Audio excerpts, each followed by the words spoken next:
Hello and welcome to this episode of Superhero Ethics. Today we're talking about the TV show Warrior and the concept of organized crime and what happens when it fulfills social needs for communities that are otherwise excluded.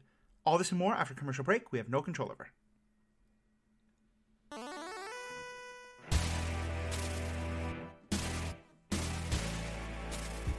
Welcome back. My name is Matthew. I'm your host. And joining me is recurring guest. He's very much not a host. Don't tell him that he's a host. Paul Hoppy, who is 100% responsible for this episode we're doing today. Paul got me into the show Warrior. I was not really excited about it and then fell in love with it entirely. It's an awesome show. We're probably going to be talking about it a bunch. So Paul, how are you feeling about having, once again, had massive effect on my viewing time, this podcast, and what we're talking about today? Yes, the math checks out. 100% responsible for getting you to watch Warrior and then in order to podcast about it. I think the Mafia angle is kind of more an angle that you pointed out. I think it's an excellent one. There's so much to talk about with this show. I really enjoyed it. I do think it can be a difficult watch at times, but other times it's also like, I don't know, it's this combination of kind of some sort of light and fluffy, like popcorn action, and then just brutal, awful stuff that is at least somewhat historically accurate. For sure.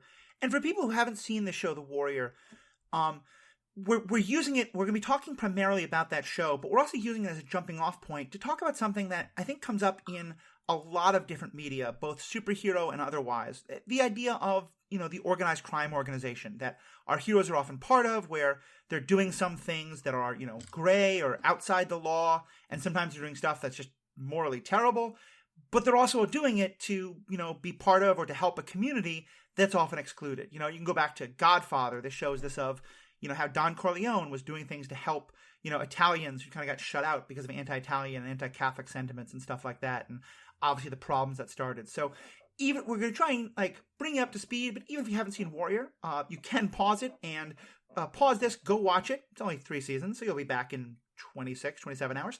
But, because I think it's a great show and we probably will have some spoilers, there's a couple of major events that we'll avoid getting into. But also, but even if you haven't seen it, we want to kind of make sure this podcast is one you can follow along. So with that, Paul, now that you've had zero preparation, I haven't told you I want you to do this. Can you, in 2 minutes, give us a summary of what Warrior's about? I can. It's a series set in 1880s San Francisco, predominantly in Chinatown, conceived of by Bruce Lee, and his concept was then probably ripped off to make the TV show Kung Fu. And it's kind of, I would call it a bit of a mashup of like The Wire, Deadwood. It doesn't have quite the depth of The Wire in terms of having all the different factions, but it has a number of different factions.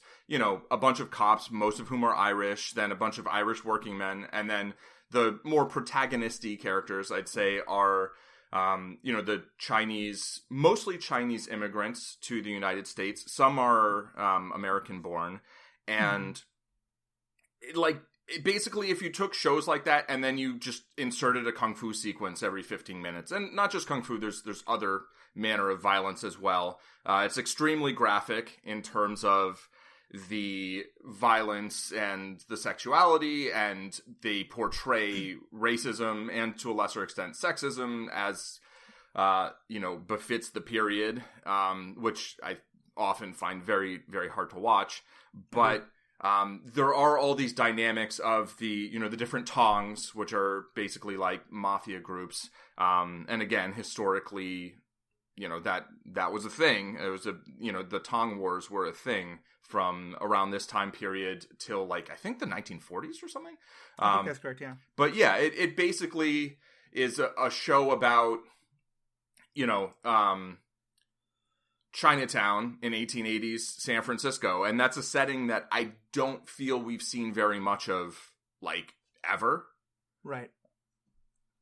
And tell us a little about our hero and kind of the journey he goes on in terms of joining one of these tongs. Right. So the sort of most protagonist character is a warrior named Assam, who comes across the salt, as they say, from China to San Francisco, trying to, some spoilers, obviously, for the show, right? But he's like trying to find a sister, basically, and then he gets inducted into a tong, basically, or literally sold into it, and physically branded, and then it's like, now he's in a tong, and he's a gangster. Right. And I guess one point that I should make about the show is that they, all the Chinese-speaking characters speak a little bit of Cantonese, and then they kind of like pan around in Red October style, Hunt for Red October style, and they show them speaking in just like straight up like gangster English, like kind of like modern day, Tarantino or, Pileggi or Coppola, like gangsters, And for anyone who's wondering why he made the reference to a somewhat obscure 1980s movie on a Tom Clancy novel, that's actually the writers and the director of the show specifically said they used Hunt for Red October as the inspiration for how they did the language stuff. Right, exactly. But then they don't have them. I think in Hunt for Red October they have them speaking in like Russian accents, right? Right, yeah, and here they don't. Yeah, and I think it's very deliberate here because they want these to be the characters that you relate to very, very directly, very easily. Like, oh, I've seen gangsters. Like, I can relate to, these people are speaking the English that I might speak if I was like trying to sound tough or something. Yeah. Whereas, most of the white characters are speaking this kind of like, sort of fancy dancy or like, with somewhat of an Irish accent. So I think it kind of centers the viewer around these characters, and particularly Assam, who also speaks English fluently because he's like part.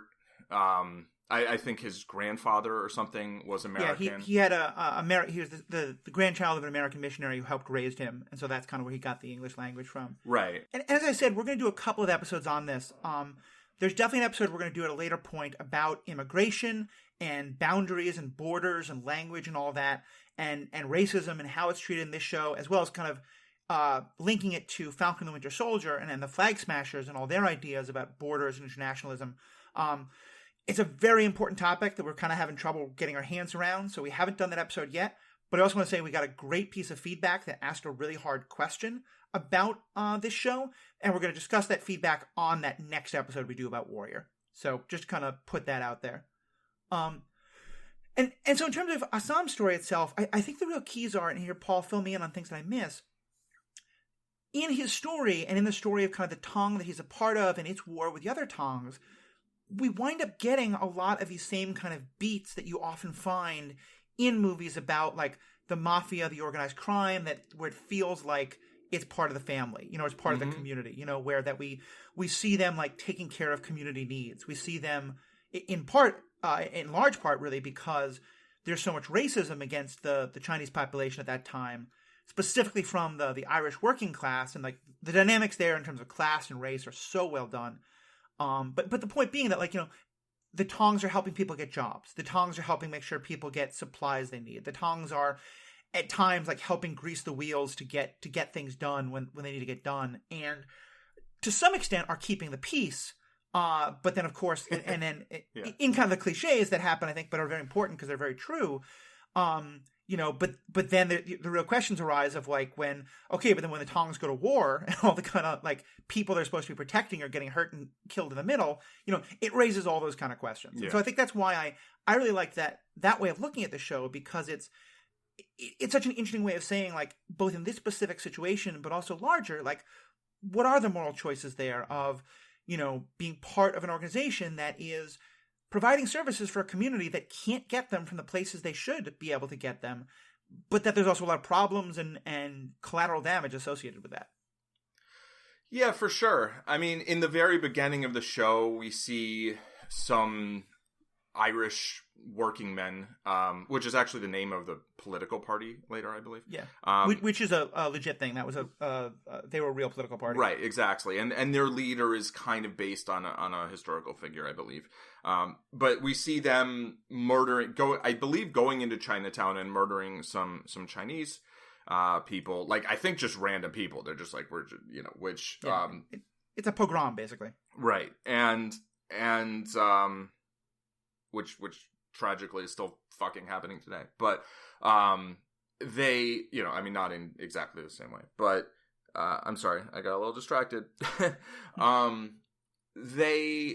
Then the police are like, oh, we need to start a Chinatown squad because, like, not because they're like, we need to protect Chinese people in Chinatown. They're just like, we can't take the PR, hit or whatever of, right. And of like having, we don't want people at large to see this violence, right? And the conflict between the Irish and the Chinese is not just like a random, like, just bigotry and racism. That's an aspect of it, of course, but there's also an economic factor, which is that you have this handful of extraordinarily wealthy people who were paying, the Irish probably quite low and exploitative wages. And then we're like, oh, we can pay the Chinese even lower and more exploitative wages. So instead of everybody ganging up on the people with the power, they, end up. It's really a great exploration of how that kind of class breakdown and how, wealth can be very good at turning one kind of low-class group against another instead of them being able to both see the common enemy that's oppressing them both. Yeah. And so let's just kind of pull the lens back for a second. For you, when you think of organized crime and mafia stuff, especially in, like, TV and movies, what do you think of? Like, what are the elements that go into that for you? Well, I mean, it depends on the context, but when there are shows or movies that are focused on, the sort of mafia organizations, I think it's very different from when it's like a crime show that happens to have, some often very stereotypical portrayal, right? But I do think there's this element of being kind of a pillar in the community, right? Like being a big part of a community that is marginalized, that is oppressed, that doesn't necessarily have substantial police protection, right? Like in the context of this show, the police protection isn't for the benefit of the Chinese. The police protection is for the benefit of optics, really, as much as anything, right?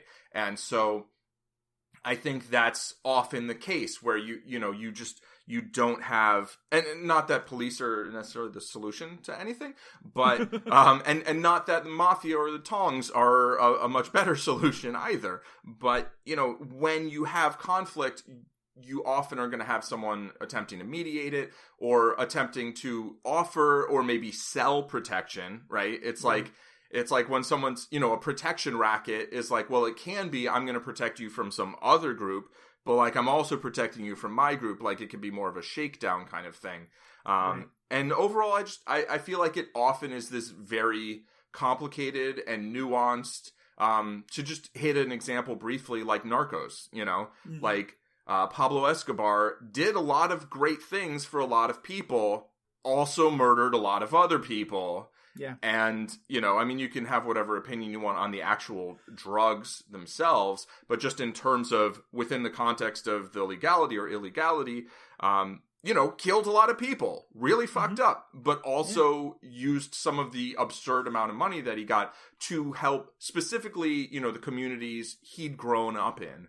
And I think that's what is the difference between like sort of a mafia feel and, there's this like sort of identity and this sort of group pride and support compared to just like, random crime boss. Right. Yeah, I think that's so true. And I think Narcos is a great example of this. I think the movie The Godfather, even more so the book, but the movie, if you kind of look at it right, you'll see like there's a lot of instances of, the Italian soldiers who are prisoners of war and need help getting like a job, or, people who have been denied justice by the justice system because they don't see the attack and violation of a Italian girl meaning as much as it should next to the future of two, waspy Protestant men. Again, stories that have no relevance to our world today. two Brock Turners. And even tying it more closely to the kind of stuff we often talk about, Luke Cage, I think, is a really interesting example because you see, again, here's spoilers for Luke Cage, he's kind of going up against a lot of the Harlem crime boss worlds. And part of what he discovers is that they're doing terrible things, they're doing awful things, they're really hurting the communities they're a part of. But there's also a lot of social services that they're providing and like community benefit that they're providing to communities that are completely ignored. to the point where, and you can argue about Luke's choice in this, by the end of the second season, he basically decides he has to be one of those crime bosses because the Harlem needs it to some extent. Right. A third season would have been criminal very that we never got a interesting. third season. Oh, of Luke my Cage, goodness. So what he would do with that, Right. But That's yeah, an I interesting think you kind story. of covered a lot of the parts of what kind of the criminal organizations like this mean and what kind of choices they face. And to me, I think I would just kind of add, like you mentioned briefly, but to me, I think the group identity and pride is a huge, huge part. And that's something Warrior really does go into, that especially for where it's communities that are outsiders and are really not being let in and are being reminded like every day, like, you're not American, you're not New Yorker, you're not one of us, that those things can become so important. Yeah. So thanks for making me realize how much I am missing having a third season of Luke Cage. I kind of hadn't felt like that was one of the biggest losses, but it really is. You're welcome. Now I'm like, that would be an interesting story. It's such a good story. But yeah, there's in Warrior, there's one character, Mai Ling, who takes over one of the Tongs, and she ends up like doing a lot more of this kind of stuff, right? And some people are kind of like, do we really need to do that much in this regard? And I think I would like to see a lot more of that in the story, honestly. Right. Like more of the characters who aren't part of the Tongs or part of the the broader organized crime aspect of Chinatown. I understand like it's a series that's only going to have a scope that it does. Like a show like The Wire, I think very shrewdly kind of introduced one segment of Baltimore at a time, right? And then like kind of kept adding one more whole cast, one more whole group of people each season. Warrior kind of tries to do everything all at once, and I think sometimes it suffers from it a little bit. But I mean, it does such a great job at a lot of other things. But like developing more of the setting that isn't just the organized crime, I think would be beneficial, because one thing that I think happens in a lot of these mafia stories, like in this story, a bunch of people think that, the Chinese are like all very, that all this crime is like a big part of Chinatown. And like it is, but we're not shown, the other 90 whatever percent right. of the Chinese in Chinatown who aren't part of a Tong, right? Or 95% or 99% or whatever. Right. We don't have any sense of what that percentage might be. Yeah, exactly. It's like, well, we're like, okay, so there's like 4 characters who aren't involved in the organized crime, and then there's like about 96 who are, so... It's funny because at first I was bothered by that as well. And in some extent I am. I would like to see more of that in the show. But I think actually, and I don't know if this is intentional or not by the writers because it's fairly subtle, but I think the more I thought about it, especially in regard to this issue, the more I loved it, because I think one of the things that I think is often a very big like ethical question is, to what extent are you helping or are you hurting the community that you're trying to protect? And in terms of, like you said, like, like the optics versus the helping versus the, like, are you giving into more stereotypes or should that matter? Or all these kind of things. And I think one of the things that often happens in these movies, and as well as in the real situations, is, whether it's the Tong or the gang or the mafia or, the cartel or whatever it is that they will decide they're doing what's best for the people, but not have much interaction to make sure that they actually are doing what's best for the people, or that people actually want it or not. Right. And so in some ways, like, I wish we, the audience, had gotten to see more of the people who are outside the Tongs in Chinatown, like, having those discussions of, like, is it good to have the Tongs because they protect us, or is it bad because they're stopping us from being welcomed in? But I also think it's kind of brilliant that we don't, because it highlights that our main characters don't. That's a our really main good characters point. don't seek those people out. Our main characters only spend time, when they're with the Tongs, they spend time with people outside of Chinatown, but they don't spend time with the people who, like, in theory, they're helping. Yeah. And to me, that's actually kind of a brilliant point of kind of illustrating, like, they're deciding what's best and what's needed for this community, and there's very real needs that they're serving. but that they're not really having that conversation about, like, are they actually doing good for the people they're claiming to help? Right. There's this disconnect. There's like, I mean, they can view themselves as like a warrior for their tongue, but also, for their, broader people, particularly when, maybe Chinatown gets invaded. But, yeah. But there's you said that as an aside, but I wanted to kind of highlight that because I think it is a very important part of the show. Here, this is going to be somewhat of a big spoiler, so skip ahead if you want. Massive spoiler. But yes, totally important. There's like 4 episodes of building up to it. Towards the end of season 2, there is basically a full-on pogrom where a large bunch of people come into Chinatown intent on hurting people and breaking businesses and like doing like real damage and killing people. Again, real events that happened. And the gangs, the Tongs, kind of come together to fight back them. And like that's, I think, a clear moment where you're like, yeah, if these groups didn't exist, like far more people would have died, far more homes would have been destroyed, far more businesses would have been destroyed. So there is at least that clear moment of like these were absolutely needed in that moment.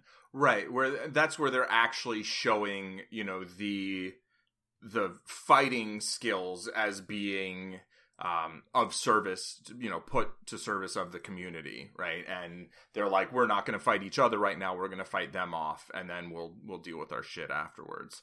But yeah, I think, I was thinking about it, I'm like, yeah, you're right. Like, who does Assam talk to besides, like, I mean, he spends all of his time, with the Tong, or like at a brothel, or like with this one white lady and in the pond, I guess. So like, he doesn't, and we do see briefly, when he's sort of, excommunicated from his tongue for a while, that we do see him interacting with, a laborer, right? Right. And we get a brief insight into how horrible the conditions, were. And I think that gives us important perspective, but we're not really left to linger there. And we see that he's had this experience, and it informs his perspective, but it's not really an extensive experience, and it's not one that he chooses to stay with. Right. His reaction is, because it comes at a time where he's like really questioning, like, should he be a warrior? Right. And his decision is like, I don't want to live this labor life. I want to be a warrior. It's not, and I'm not saying that this is a fault of his, but it's, you could see it as he finally gets that perspective outside the Tong, and it changes him. Right. Instead, it's like, no, I don't want to be one of those people. I want to be one of the people who helps them. Right. Exactly. I think makes total sense, but I think again raises some like, part of why I love the show is that Assam is not a perfect character. He's not. Oh yeah. All the characters are, I don't even want to say morally flawed, because I think what the show portrays is that it is people in very difficult, very broken moral situations where terrible things are being done to them, and there's not really a good option. And so we can be like, yeah, they made some terrible choices, but also like there's not like, this clear moral road of like, here's what Captain America would do in this situation. I mean, go to Nevada and build a saloon, right? Well, yeah, that's no, but I completely agree with you. Totally. There's it's people in like no-win situations, basically, or certainly no clear, emotionally clear, morally clear, whatever kind of course of action. It's like, well, do you want to do this bad thing, this worse thing, or this maybe badder thing that also has some good benefits? Like, yeah. And that's one thing I do find interesting about Warrior, and maybe it's just because of the timeline that they're talking about, they haven't gotten to show this yet, or maybe it's a conscious choice. In a lot of these stories, and there's some truth to this, I think, part of the story that gets told is that the mafia, the gang, the whatever it is a temporary thing. Mm-hmm. And that the goal is always, Don Corleone wants his grandkids to be able to be legitimate, and a lot of the struggles in the Godfather movie, as well as in a lot of these other movies, is like, right now we need this mafia because society completely rejects us. Right. How can we get to a point where we are welcomed into society and we no longer need this? Mm-hmm. And then there are all the tensions that come out with the people who are like, well, wait a minute, my job is to bust heads for protection. What do you mean you don't need me anymore? Right. And just all the tensions that go there. But there's often that kind of generational hope of like, we can win assimilation through, and all the moral questions that surround assimilation, of course. Or not even assimilation, but just like acceptance, maybe. Wait, what'd you say? Said maybe not assimilation, but like acceptance. Yeah, I think that's a better term for sure. As well as, and I think it's maybe significant to the fact that there we're talking about, Italians were certainly not considered as white as WASPs, as white Anglo-Saxons and Protestants, but were able to be welcomed into white society eventually, as were the Irish, as were other communities, in a way that maybe the Chinese in the time of the show are never going to be. But so maybe that's why it's not at all part of the discussion. But I do think it's interesting that like we don't see any. We do have a young son of a leader of one of the Tongs, but I didn't really get a sense that there was a hope that like he could be a legitimate businessman one day, or that anyone else is having that sense of like, I'm part of the Tong because I want my grandkids to be able to, be part of the society. That element of what often is in the mob movie, I don't see in this at all. Do you? I do, but not with young June, who, Father June is his dad. That's, the characters you're just referring to, for the audience at home. I would say with Mai Ling, there's an element of that. Not so much like she's like for my children or anything, but she has this sort of like, trying to help the community, but also I think maybe her long game is more towards going legit, but that's not a strong theme there. It's more about just kind of trying to help and like be a community leader. Whereas I think with young June and Father June doesn't seem to have any, young June's going to take over and then we're gradually gonna go into like different, more legit businesses. Right. It seems more like, I got here, I was treated like shit, everyone who looks like me was treated like shit, and so I started to gather power so that I wouldn't be treated like shit, and I would be able to have the people around me, be treated, I mean, yeah, maybe I'll whack them with a stick when I feel like it, but like, they will go out on the street and they'll get respect. Right. Yeah, I think that's a good way of putting it. And like one thing I'm thinking about, and I keep using The Godfather as the example, but I think this is true in a lot of other movies about that, is that in The Godfather especially, there's often talk about how America is the land of opportunity, and that, they have to be part of these crime families now, but that eventually they want their kids, their grandkids to be part of, the great American opportunity. And I don't think there's any of that in Warrior. I don't think there's any sense of like America is this great place that our grandkids can do great things in. That there's a real sense of like, having had to leave China and to some extent, some people who had better ideas of what America would be that have proven to be very false and are very angry about that. But I think, and both because I think this is being told more in the modern day, but also because it's about a non-white community, to me, that feels very real. That it's not about that like, well, we're here, we're trying to live the American dream and we just have to do this tough stuff for a generation or two. I don't totally agree with that. I do feel like there is, a notion of like, oh, well, you're here now and it's not what you thought it would be. But I do think that the vast majority came over because they thought, oh, I'll go there and I'll make some, you know what? Okay, so I agree, but sort of. So I think the majority came over and were like, I'm going to go over, I'm going to work, X number of years or whatever, and then I'm going to bring that money back home to my family. There is a sense of like, amongst a lot of characters, I think the idea of, being there for a while, not like coming to America to live in America permanently, but more kind of like traveling for work. Yeah. But then it turns out that the wages and the pay aren't really sufficient to ever get back, and it's basically... But meanwhile, though, I think some people probably are sending money home and stuff.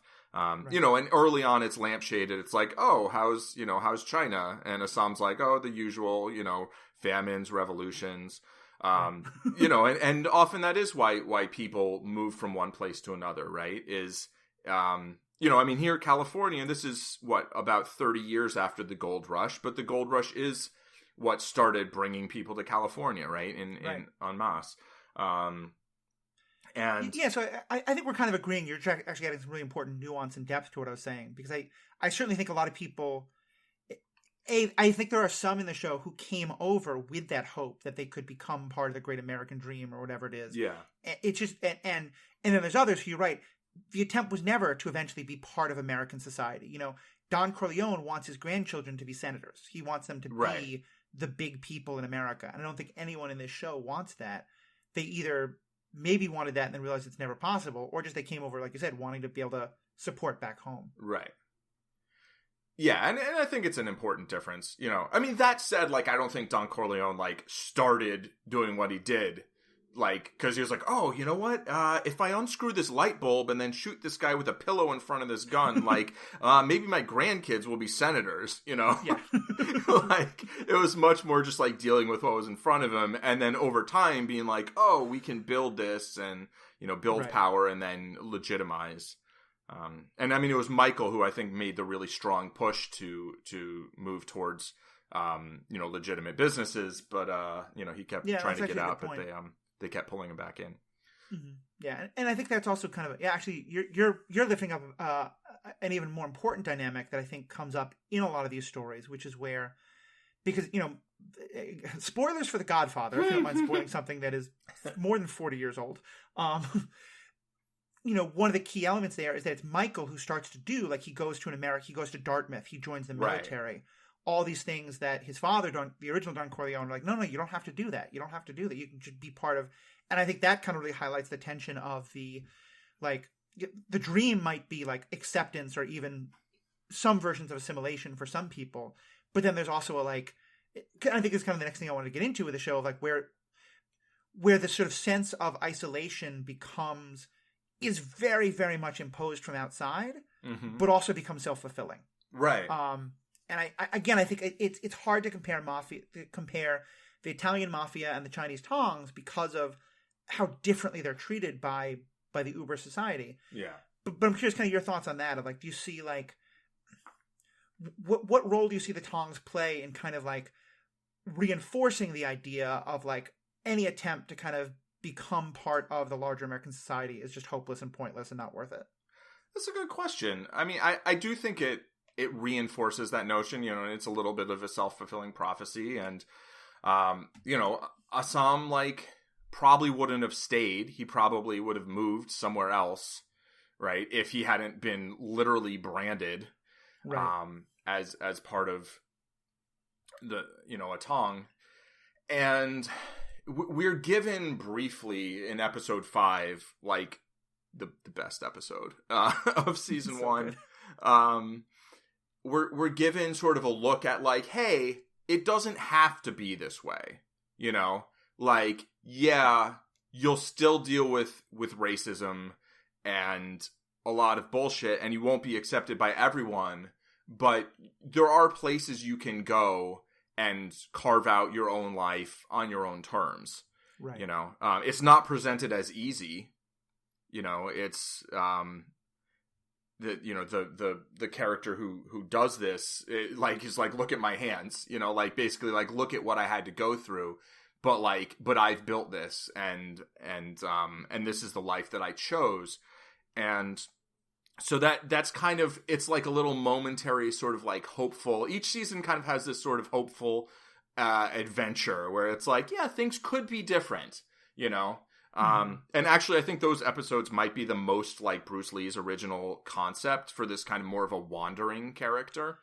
Yeah, I mean, certainly the Kung Fu, the David Carradine show that is, I think, quite likely was ripped off from that, it is very much that kind of like the wandering guy who goes from town to town solving problems. So that would make sense if that part's more sort of the closest thing to Bruce Lee's original vision. Right.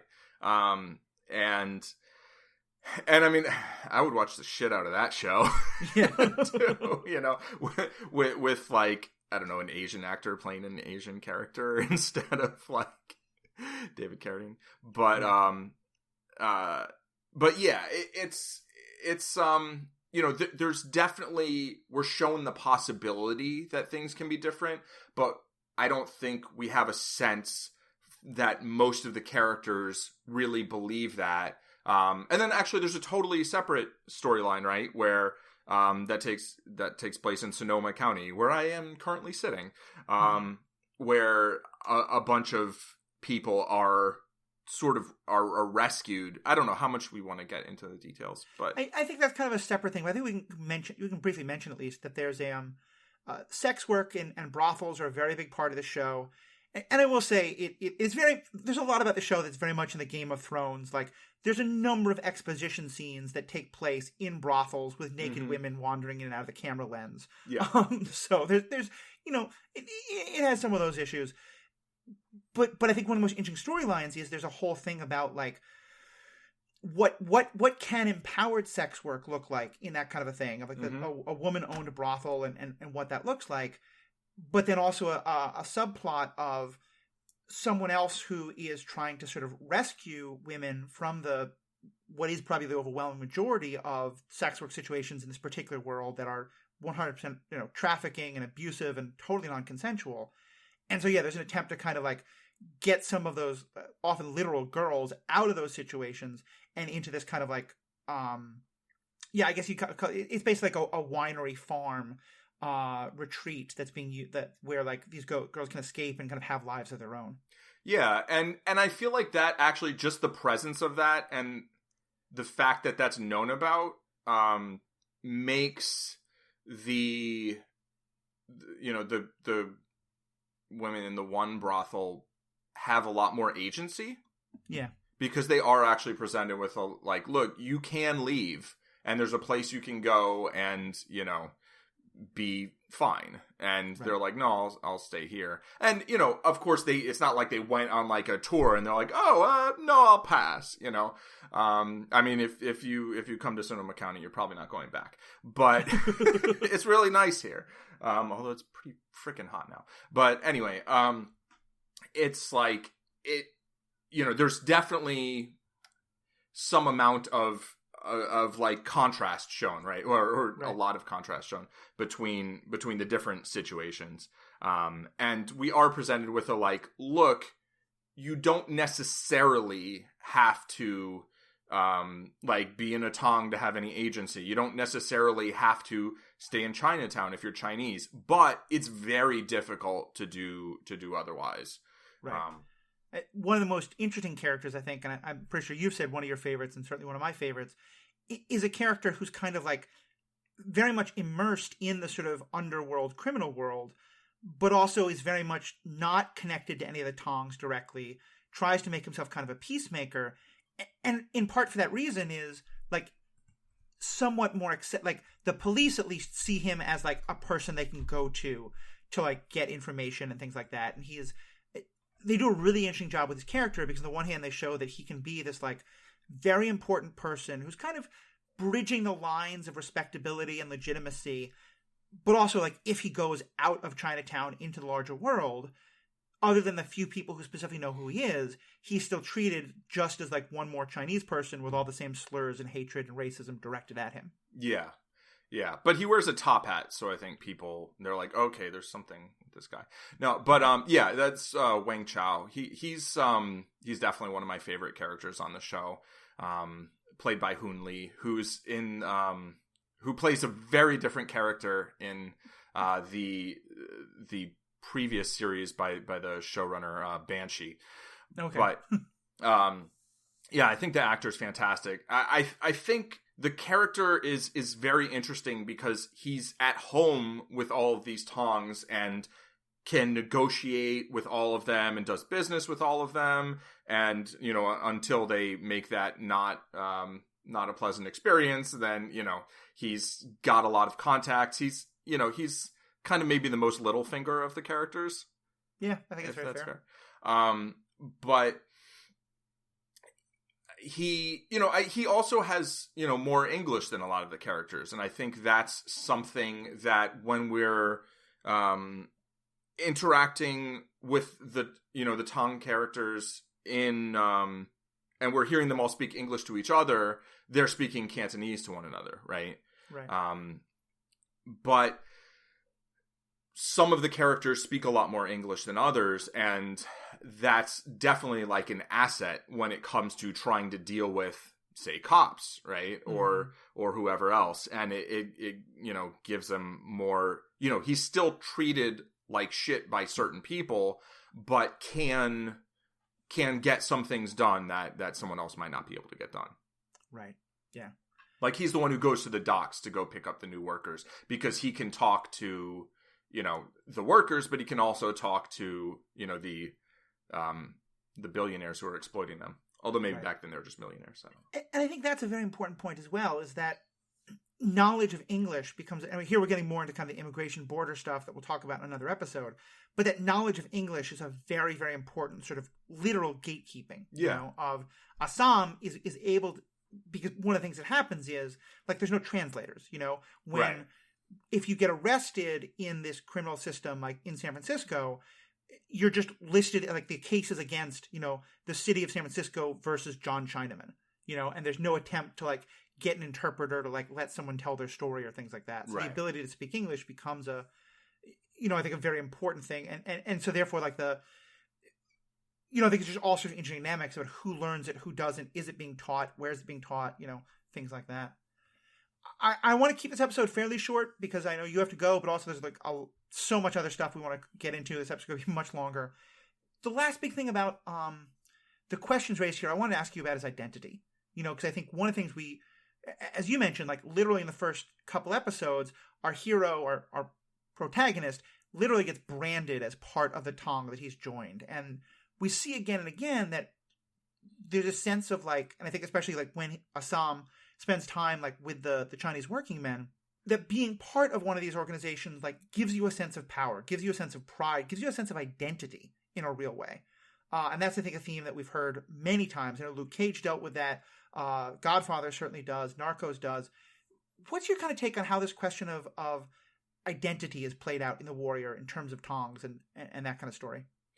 Yeah, I mean, it's interesting because, I mean, obviously you also have the overarching idea of, like, racial and national and ethnic identity, but within, Chinatown, being part of one of these Tongs, you dress a certain way, right? And you walk down the street and people see you and they know who you are, even if they don't know you. Right. And it's not portrayed as being a particularly consensual part of one's identity, right? There's not a lot of agency in that in general. But it seems like it's a very sort of defining characteristic of a person once they are brought into one of these Tongs. And, to the point where when Assam is cast out of his Tong, like, they're like, needless to say, you can't go work for anybody else. And so, that limits his opportunities. Right. But, so it's not like an elective membership the way, some organizations might be. It's like you're either in or you're out. And if you're out, you're really out. Right. Yeah, I think that's a good point. And it raises so many great questions about sort of what is the nature of identity like that. And Assam is someone who, he's not really given the choice, but there's kind of a moment of him like being like, do you really want in or not? And him having to go through this kind of initiation if he does. Right. But also clearly like there's a real like, well, your options aren't that great. Yeah. Young Jun, I'm sorry, is it Young Jun? Young Jun or Young Yoon? Young Jun. Like Young Jun, the one we talked about, who's the son of the leader of one of the Tongs, he has, I think, also an even more interesting story in that regard because he's born into it literally, and there's never, I think, a sense of like, for him, I do think like his family and others would like be outraged if he left, but it's very clear to me that for him, the idea of leaving isn't even really a possibility, and in some of the episodes where they do get to go outside of San Francisco and outside of Chinatown, he gets some moments of like, what could life be like if I chose not to do this, if I chose to open a saloon out in Nevada, or if I chose to, fall in love with this person who, Young Jun's romantic relationships are a great source of interestingness and entertainment in the show. Indeed. But I think like part of the point of that is that for him, it's like, oh yeah, I could do this. The same way I might be like, oh yeah, I could be an NBA player. It's a fun daydream, but it's never a serious consideration for him. Right. Yeah, I think there's this combination of, first of all, he gives a whole spiel about how he doesn't feel like he really fits in anywhere. Right. Like, he fits in with the Tong because he's like, if he's the son of the head. So it's like he fits in because it's the only place he's ever been. And it seems like, yeah, of course, right? And that's where you have to be. That's your place.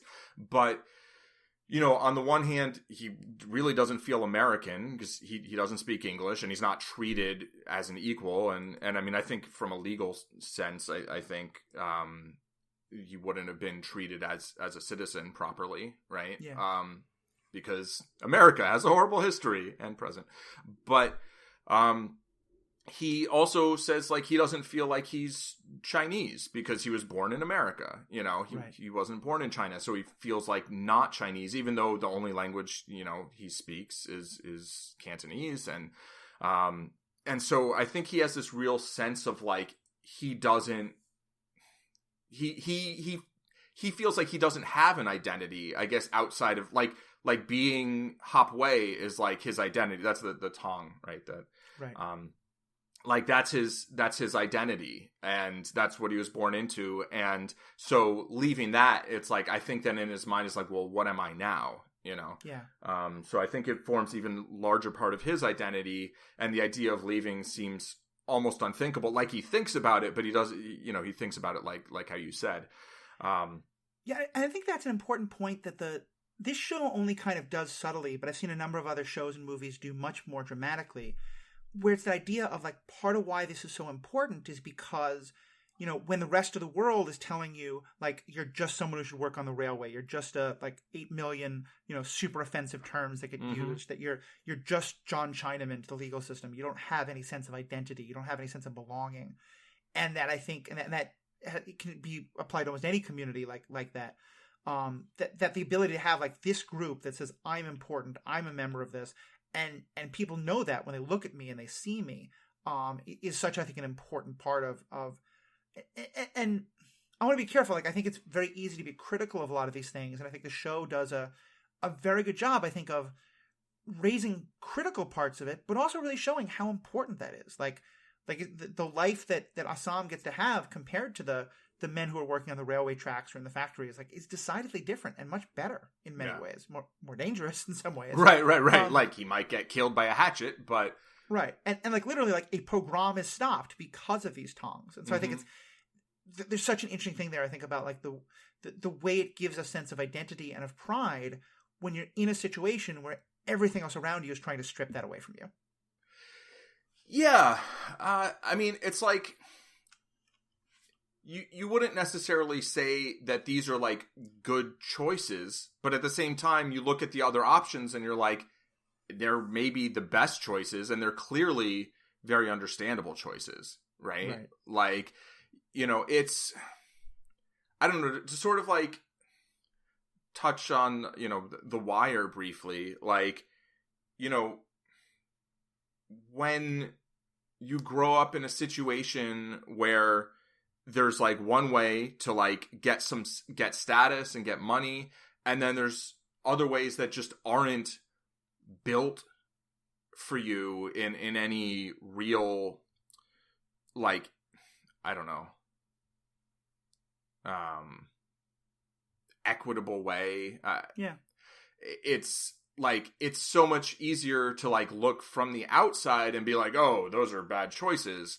While really it's like, no, there's something very understandable. It's something I think we face on this show a lot of, to me, it's, I think, one of the central questions behind this show of how do we judge the actions of someone in a situation that we might never be able to understand, and that on the one hand, I think one of the things that I hope discussions like this can do is say, how can we apply this kind of thing to situations that maybe we can understand more, maybe that we've been in to some extent ourselves, or maybe that we, political issues in our world are about people in the situations and then how we judge them.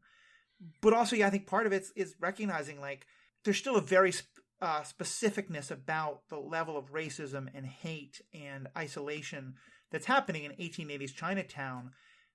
That, I think on some level it's hard for us to say one way or the other, like, are these choices good or not, because it's such a different context. And to me, what I love about the show so much is it just shows you that context. It doesn't sit like, at times it's frustrating, but at times I feel like I really like that they're doing this. It very clearly doesn't say, like, this is the right choice, this is the wrong choice. You know, a lot of shows can be very clear about that. And it's really not. It's just saying, like, here's the stories of people in this kind of situation.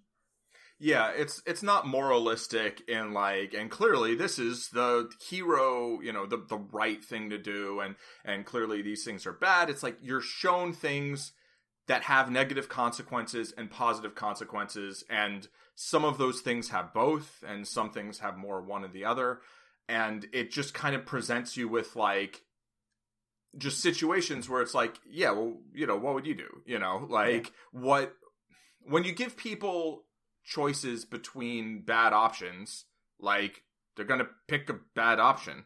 Like, you know what I mean? Like, and by bad, I don't mean, like a poor choice. I mean, you know, just to briefly touch on the pandemic, when things, you know, when it's like, okay, you can either not work and not have money, or you can go out and risk, you know, getting or spreading a pandemic, you know, it's like, or a virus. It's like, you're not giving a third, like, good choice, right? And if you don't give people, you know, judging choices that people make between difficult options and ones where it's like none of them are just clearly like, oh yeah, that one, definitely that one. And when that they're under great. Duress, you know, when it's a case of like the wrong choice is going to kill me. Right.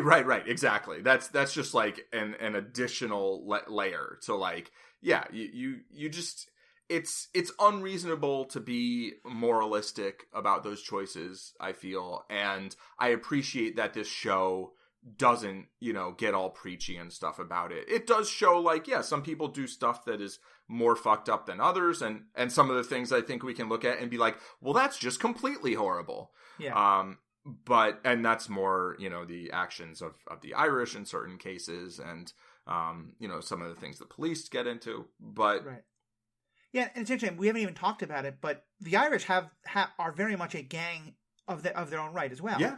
It's much more of the, like, Italian mafia style, in that they do have some access to, you know, the businessmen and the police and the government of the city, but it's still very much a, like, you know, there's a person who says, like, you know, he literally collects protection money from bars and businesses in his territory, and, you know, he works like hell to protect the interests of his men, the Irish working men whose jobs were lost when they were given to the Chinese. Again, that whole idea of, like, it's their jobs for someone else's jobs is utter nonsense, but it's what their frame of thinking is. And he works hard to help those people get access to jobs they might otherwise not. He also beats up or even kills people who step out of line of what he thinks they should be doing. So, yeah.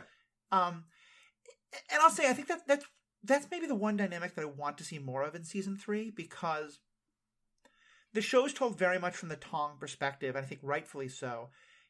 And as a result, for the most part, the Irish in the show are kind of mustache twirly. Like, we are presented with where they're coming from, and I think if you focus on that, you can definitely have some sympathy for them. But to me, I mean, I think one of the most interesting stories there is that both, like, you know, like you said, Assam, when someone asks him about, you know, how things back in China, he says, you know, wars, famine. Why did all the Irish come over? Because of a famine, the potato famine, and it's specifically mentioned, you know, and the English role in helping make that happen. So in a lot of ways, like, you could see there's so much similarity between what the Irish and the Chinese are going through, but that there's a very distinct pecking order, and like the Irish are ahead of it, and that the businessmen in town are able to keep them fighting with each other instead of unifying or having any empathy for each other. And I think that's again kind of more on our immigration and borders and things like that. But I think it's important of also saying, like, the same gang dynamics are playing out in the Irish community. And there we're both seeing, like, both the benefits and the way it can be really problematic, and the way that it can be the desire to protect your community can also be a real, like, okay, so to hell with the other communities. Yeah, for sure. I mean, first of all, workers of the world unite. That's a Gross Point Blank reference, but also a reference to just political philosophy. But it was a saying before Gross Point Blank, but yes, sure it was. Hail the laborers. John Cusack. That's a Mark, Kashi you know, Pillows reference. Anybody who had that cereal is going to be psyched. Yes, but yeah, I mean, they're a gang, right? The Irish are another gang, and I would say that their leader, Leary, has a good amount of, subtlety, and that there are other Irish who are cops who have, one of whom is like one of the most well-developed characters, I think.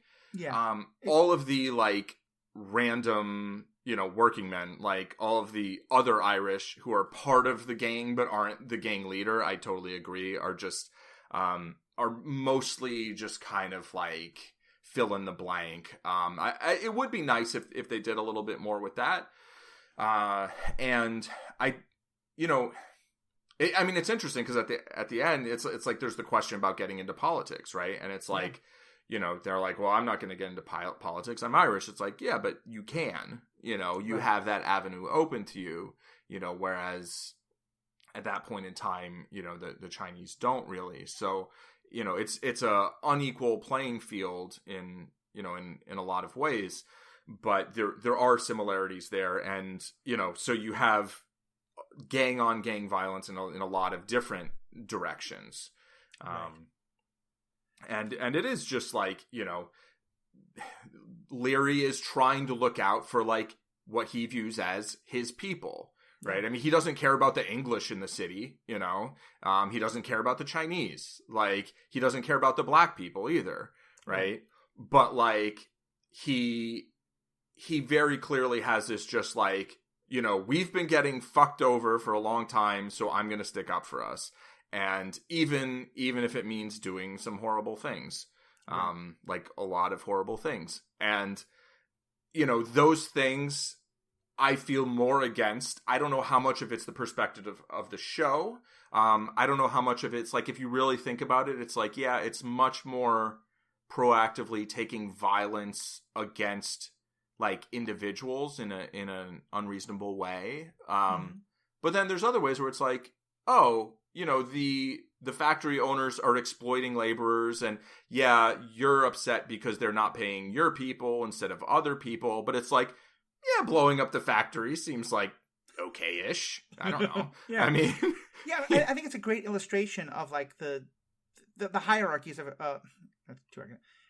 I think it's a great illustration of the ways that these kind of dynamics of oppression and exploitation can play out in kind of hierarchical ways, and that I feel like for me, the pain and the suffering and the grievances of the Irish community, both in terms of like, yeah, I mean, I don't think anyone's going to try and like compare, 1850s Ireland and 1850s China. Like they're very different situations, but they both were horrific and awful. And people came to America because like for many, it was their only way to live. Mm-hmm. And the Irish are also still, again, treated this is very much the age of like, no Irish need apply, people coming to California because there's gold, but there's also not a whole power structure already established that says like, Catholics are terrible, stay out. Right. So you can have a lot of sympathy for what they're going through. And I think it's the whole punching up, punching down thing. The thing that makes them villains instead of anything else is that they then take all that and take it out on the group that's even lower on that totem pole than they are. Sure. And I think what the show shows is that on the one hand, it's like pretty clearly like, no, that's a bad thing. And that's a different kind of thing than what the Tongs are doing. But also showing why, like, given the way they're being exploited by the people with the real power in town, who very much want exactly the situation, that you also have some sympathy for. It's like, okay, like, we know why you're making these terrible choices, and it's because you're being manipulated and exploited as well, but that also doesn't make it okay. And I think that's a great like separation between the two groups. Yeah, exactly. I think you nailed it with like, you should be punching, you should be mad, you're punching the wrong direction. Yeah. Like, you should be punching up. But, it's so much easier to punch down. Because gravity. It is. And so I want to kind of wrap us up. There's obviously a lot more we could talk about here, but Paul, is there anything else you want to say as part of this conversation? No. I think we got we got into the gist of this particular subtopic of Warrior. Right. Yeah, I think you're right. That's a great place to wrap up. There's a lot more we can talk about with this show, and we definitely will with future episodes. I hope people watch it. It's on HBO Max, I believe. It's probably going to come to some other things in time. A third season, I believe, is coming at some point. Paul, aka Zen Madman, thank you so much for being part of helping get me into this show. You can find all of Paul's stuff on Zen Madman. That name is kind of where he uses all of his stuff on all the different social medias and the like. And also I want to give a thanks to Dave Plotkin, who was the one who kind of first posted about this in the Stranded Panda Network. He got Paul into it. Paul got me into it. So, Dave, if you're listening to this, thank you so much.